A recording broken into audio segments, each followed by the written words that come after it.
لله رب العالمين والصلاة والسلام على سيد الأنبياء والمرسلين أما بعد أعوذ بالله من الشيطان الرجيم بسم الله الرحمن الرحيم يريدون أن يطفئوا نور الله بأفواههم ويأبى الله إلا أن يتم نوره ولو كره الكافرون صدق الله العظيم۔ حضور حق سے محمد کو وہ کتاب ملی، حضور حق سے محمد کو وہ کتاب ملی کہ جس سے قسمت نوع بشر چمک اٹھی۔ یہی وہ کتاب ہے کہ جس کی کوئی مثال نہیں، یہی وہ کلام ہے کہ جس کو کبھی زوال نہیں۔ حضرات محترم، موضوع تو کچھ اور ہی کچھ ہفتے سے چل رہا تھا، لیکن حالیہ دنوں میں کچھ شرپسندوں کی طرف سے سویڈن میں ایسی باتیں پیش آئیں کہ جس تعلق سے کچھ عرض کرنا بہت ضروری ہے۔ یقیناً جتنے بھی ادیان باطلہ ہیں ان کا ضمیر اور دل یہ کہتا ہے کہ وہ جس دھرم کے ماننے والے ہیں یقیناً وہ سچا نہیں ہے، اس لیے کہ وہ جن کتابوں کو اپنے لیے راہنما سمجھتے ہیں وہ کتابیں انہی کے اپنے لوگوں نے بار بار یہ کہا کہ اس میں بار بار تغیر و تبدل ہوا، تبدیلی کرتی جاتی رہی۔ اور یہ بھی ایک حقیقت ہے کہ وہ کتابیں جس کو وہ لوگ آسمانی کتاب کہتے ہیں اس کا کوئی ایک ورق اور ایک صفحہ بھی جو ہے اپنی اصلی حالت پر موجود نہیں ہے۔ مختلف اداروں نے، مختلف انجمنوں نے، مختلف تنظیموں نے مختلف حالات میں ڈھیر سارا روپیہ پیسہ اکٹھا کر کے کسی ایک نسخے پر متفق ہونے کی کوشش کی، پھر بھی نہ ہو سکے۔ اتنی کوشش کے باوجود بھی اصلی عبارت اور اصلی الفاظ ان کے یہاں نہیں ہیں۔ جو کچھ بھی وہ پڑھتے ہیں یا پڑھاتے ہیں یا جس کا حوالہ دیتے ہیں ان کتابوں کے تعلق سے وہ سب ترجمہ ہوتا ہے، سب کا سب ترجمہ ہوتا ہے، اصلی الفاظ اور عبارت ہے ہی نہیں۔ تو ظاہر سی بات ہے کہ وہ بولتے ہیں کہ یہ آسمانی کتاب ہے۔ اگر آسمانی کتاب ہے تو جس شکل میں، جس زبان میں اس کا نزول ہوا اسی شکل اور زبان میں ہونا چاہیے تھا، لیکن نہیں ہے۔ اس کی بھی بہت بڑی وجہ ہے کہ کوئی بھی مذہب رہتی دنیا تک کے لیے نہیں آیا، کچھ خاص اور مخصوص قبیلے اور خاندان کے لیے تھے، کچھ خاص اور مخصوص علاقوں کے لیے تھے، کچھ مخصوص مدت اور زمانے کے لیے تھے۔ اگر کوئی دین ایسا ہے جو صبح قیامت تک کے لیے آیا، نسل انسانی کے ہر فرد، ہر خطے، ہر علاقے، ہر قبیلے، ہر خاندان کے لیے آیا تو وہ مذہب اسلام ہے، اور انشاءاللہ یہ صبح قیامت تک باقی رہے گا۔ اور اس کی وجہ بھی ہے کہ اس سے بیشتر جو بھی انبیاء کرام آئے ان کی زندگی کے صفحات، ان کی زندگی کی صبح و شام، دن اور رات، شب و روز محفوظ نہیں ہیں۔ کسی کی زندگی کے 2-3 سال کے کچھ حالات ملتے ہیں، کسی کی زندگی کے کچھ دعوت و تبلیغ کے حالات ملتے ہیں، پھر وفات کے حالات ملتے ہیں۔ جو جن رہنماؤں کی زندگی ناپید ہو گئی ہو اور موجود نہ ہو تو نسل انسانی ان رہنماؤں کو اپنے لیے آئیڈیل اور نمونہ کیسے بنا سکتی ہے؟ یہ شرف اور شرف فقط حاصل ہے تو جناب محمد رسول اللہ صلی اللہ علیہ وسلم کو حاصل ہے کہ آپ کی والد گرامی کے نکاح ہونے سے لے کر کے شکم مادر میں آنے تک، شکم مادر میں آنے کے بعد ولادت مبارکہ تک، اور ولادت مبارکہ کے بعد دودھ پینے کی جو مدت ہوتی ہے، جو حالات ہوتے ہیں، یہاں تک کہ مائی حلیمہ نے جس اونٹنی پر آپ کو سوار کیا وہ اونٹنی کتنی توانا اور تندرست تھی، کتنی دبلی پتلی تھی، کتنی کمزور تھی، اس کو بھی اصحاب سیر نے لکھا اور قلم بند کر دیا ہے۔ اور اس کے بعد آپ کا بچپنا، آپ کی جوانی اور آپ کا نکاح اور آپ کی دعوت و تبلیغ، آپ پر وحی کا نزول اور آپ کی مکے کی پوری زندگی، آپ نے خود فرمایا، جس کو اللہ نے خود فرمایا جو قرآن میں نقل کیا کہ فقد لبثت فیکم عمرا من قبلہ افلا تعقلون، کہ میں تمہارے بیچ ایک لمبی مدت رہ چکا ہوں۔ مطلب کیا ہے کہ میرے شب و روز، میرے اخلاق، میرے عادات، میرا کردار، میری بولی ٹھیلی، میرا چلنا پھرنا، میرا اٹھنا بیٹھنا، میرا سونا جاگنا، ہمارے معاملات، ہمارے کاروبار، ہمارا لین دین، ہمارا نکاح بیاہ، ہمارا بچوں کے ساتھ رہنا، اعزا اقربا کے ساتھ رہنا، خاندان قبیلے کے ساتھ رہنا، اور دوستوں اور لوگوں سے دوستی نبھانا، ان سے ملاقات کرنا اور آنے جانے والوں سے ملاقات کرنا، ان کی حال خبر لینا، یہ سب تو تمہارے سامنے بالکل آئینہ کی طرح موجود ہے، بالکل آئینہ کی طرح موجود ہے۔ مطلب کیا ہے کہ میری زندگی کے سارے شب و روز تمہاری نگاہوں میں محفوظ ہیں، تمہاری نگاہوں میں محفوظ ہیں۔ چنانچہ اصحاب سیر نے جناب رسول اللہ صلی اللہ علیہ وسلم کی زندگی کے تمام لمحات کو قلم بند کیا ہے، یہاں تک کہ جب آپ دنیا سے رخصت ہو رہے ہیں اس وقت کیا کیفیت تھی، کیا حالت تھی، آپ کے ساتھ کون سے لوگ تھے، آپ کا سر مبارک کس کی گود مبارک میں تھا، اور آپ کے زبان مبارک سے آخری کلمات کیا نکلے، اور آپ جب دنیا سے رخصت ہوئے تو آپ کے ساتھ کیا معاملہ ہوا،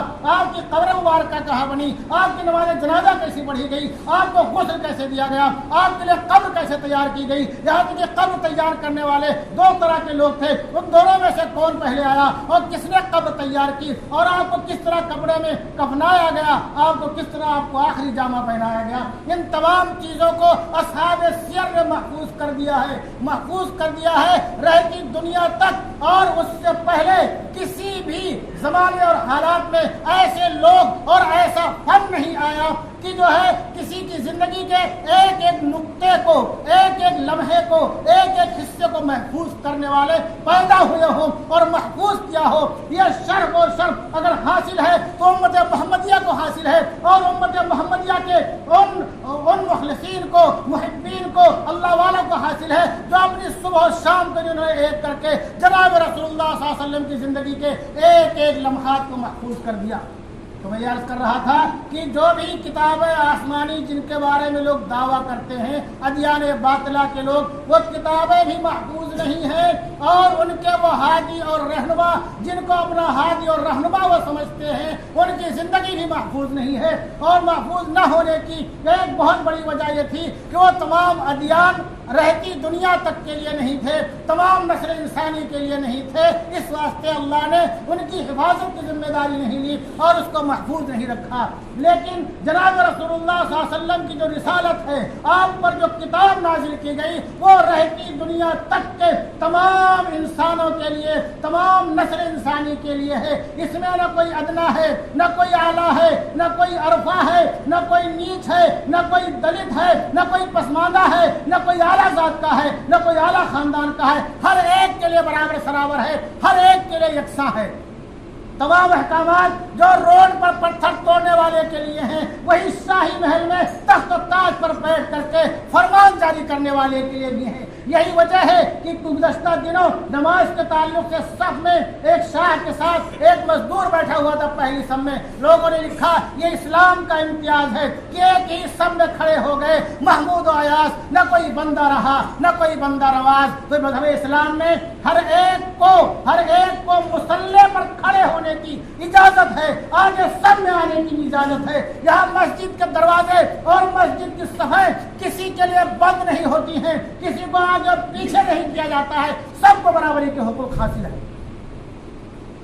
تو اب کیا ہے, یہ اسلام کی وہ سچائیاں ہیں, یہ اسلام کی وہ خوبیاں ہیں جس کو دیکھ کر کے ادیان باطلہ کے باطل پرستار, ادیان باطلہ کے لیے باطل پرستار اور دنیا کے پرستار, جن کی زندگی کا نصب العین محض دنیا میں شہرت اور ناموری حاصل کرنا ہے اور دنیا میں ڈھیر سارے روپے اور پیسے جمع کر لینا ہے, ان کے نزدیک یہ باتیں جو اسلام کے تعلق سے ہیں ان کو کانٹے کی طرح چبھتی ہیں, ان کو کانٹے کی طرح چبھتی ہیں. تو بعض دفعہ مسلمانوں کو چڑھانے کے لیے, بعض دفعہ مسلمانوں کے جذبات کو ابھارنے کے لیے, اور بعض دفعہ اپنی شہرت و ناموری کے لیے کہ بدنام ہوں گے تو کیا نام نہ ہوگا, کہ اس طرح حرکت کرو کہ دنیا میں لوگ ہمارا بھی نام جان جائیں, دنیا میں لوگ ہمارا بھی نام جان جائیں. تو ایسی غلیظ حرکتیں کرتے ہیں, ایسی بے سر و پا کی حرکتیں کرتے ہیں تاکہ لوگ ان کو بھی جان جائیں یہ بھی کوئی انسان ہے, دو ٹانگ کا جانور ہے, جو کھوپڑی بھی رکھتا ہے, سر پہ اس کے بال بھی ہیں, اور یہ فلاں ملک فلاں علاقے میں اور فلاں جگہ رہتا ہے, یا فلاں سیاسی پارٹی سے اس کا تعلق ہے, فلاں تنظیم سے اس کا تعلق ہے, لوگ اس کا بھی نام لینے لگے. تو بعض لوگ اس لیے بھی کرتے ہیں. ایسے حالات میں, ایسے مواقع میں ہمیں کیا کرنا ہے, ہمیں کیا کرنا ہے, بہت ہی سنجیدگی کے ساتھ اپنا رد عمل درج کرانا ہے, جذبات کو قابو میں رکھنا ہے, اپنے احساسات کو قابو میں رکھنا ہے, اپنے کو جذبات میں بہکنا نہیں ہے, جذبات میں بہکنا نہیں ہے. اور مسلمانوں ایک بہت بڑی وجہ یہ بھی ہے کہ لوگ قرآن, جو بھی قرآن سنتا ہے اس کا گرویدہ ہو جاتا ہے, جو قرآن سنتا ہے سچے دل سے وہ قرآن کا گرویدہ ہو جاتا ہے. تو ادیان باطلہ کے بہت سے ایسے لوگ جو اپنے باطل مذہب کی دعوت و تبلیغ کا کام کرتے ہیں, روپیہ پیسے کا لالچ دیتے ہیں, گھر مکان کا لالچ دیتے ہیں, اور شادی بیاہ کا لالچ دیتے ہیں, دنیاوی عیش و عشرت کا لالچ دیتے ہیں, ان کے کروڑ روپے اس وقت جو ہے اس وقت بیکار اور اکارت ہو جاتے ہیں جب کہیں کوئی اللہ کا مومن بندہ اللہ کے قرآن کی آیتیں کہیں پڑھ کے سنا دیتا ہے. تو جن لوگوں پہ انہوں نے کروڑ روپے خرچہ کیے, ہزار روپے خرچہ کیے, اور ایک لمبی مدت جن کے بیچ میں انہوں نے اپنے باطل مذہب کی تبلیغ کے لیے گزارا اور یہ سمجھتے تھے کہ ہمارے ہو جائیں گے, لیکن جب قرآن کی آیتیں ان کے سامنے آتی ہیں اور وہ سچے دل سے اس کو سنتے ہیں تو قرآن کے گرویدہ ہو جاتے ہیں. اس کی بہت سی مثالیں موجود ہیں, زمانے قدیم میں بھی اور آج کے زمانے میں بھی بہت سی مثالیں موجود ہیں. مسلمانوں, زمانے قدیم میں تم چلے جاؤ, جب جعفر طیار رضی اللہ تعالیٰ عنہ نے نجاشی کے دربار میں سورہ مریم کی ابتدائی آیت تلاوت کی تو نجاشی اور اس کے جو بھی وہاں موجود تھے دربار میں, نجاشی کی آنکھوں سے آنسو ایسے جاری ہو گئے جیسے کہ ساون بھادوں کے موسم میں بارش کے قطرے برستے رہتے ہیں. وہ سن کر کے, اور اس نے کہا یہ حقیقت ہے جو تم نے بتایا. اور اسی نجاشی کی نماز جنازہ جناب رسول اللہ صلی اللہ علیہ وسلم نے غائبانہ طریقے سے ادا کی.